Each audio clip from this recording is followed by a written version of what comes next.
జగన్పై టీడీపీ నేత ఆనం వెంకటరమణారెడ్డి ఓ రేంజ్లో ఫైర్ అయ్యారు. తెనాలిలో ముద్దాయిలను మరో ముద్దాయి కలిశాడని విమర్శించారు. అలాంటి వ్యక్తికి చంద్రబాబును విమర్శించే అర్హత లేదన్నారు.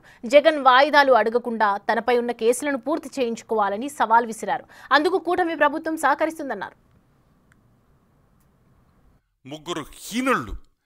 ముగ్గురు రౌడీ షీటర్లు, రేపులు, గంజాయి కేసుల్లో ఇరుక్కున్న వాళ్ళతో పోల్చి చంద్రబాబు నాయుడిని వాళ్ళలాగా లేడని చెప్పి రోడ్డు మీద వచ్చి కొట్టమంటావా బాబు గారిని?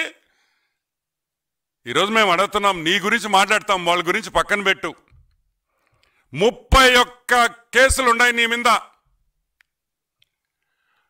ఈడీ కేసులు 7, సిబిఐ కేసులు 11.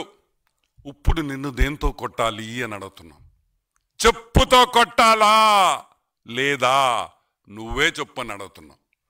సరే, 3452 3452 టైమ్స్ నువ్వు కోర్టు అడ్జర్న్మెంట్ తీసుకున్నావు, కోర్టులో వాయిదాలు తీసుకున్నావు. దానికి నిన్ను చెప్పుతో కొట్టాలా? అది ఒక వరల్డ్ రికార్డ్.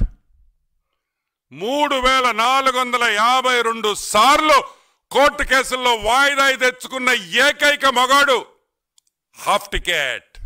అది మగోడు కాదు, ఏకైక హాఫ్ టికెట్ జగన్మోహన్ రెడ్డి అని కూడా నేను మనవి చేస్తా ఉన్నా. ఏం జరుగుతుందని అడుగుతున్నాం. నువ్వు మగోడు అయితే రా, కోర్టుకు పో, ఏ వాయిదా అడగను, నాకొద్దు, వాయిదాలు వద్దు. 6 నెలల్లో నా కేసు తీర్పిండి అని అడుగు.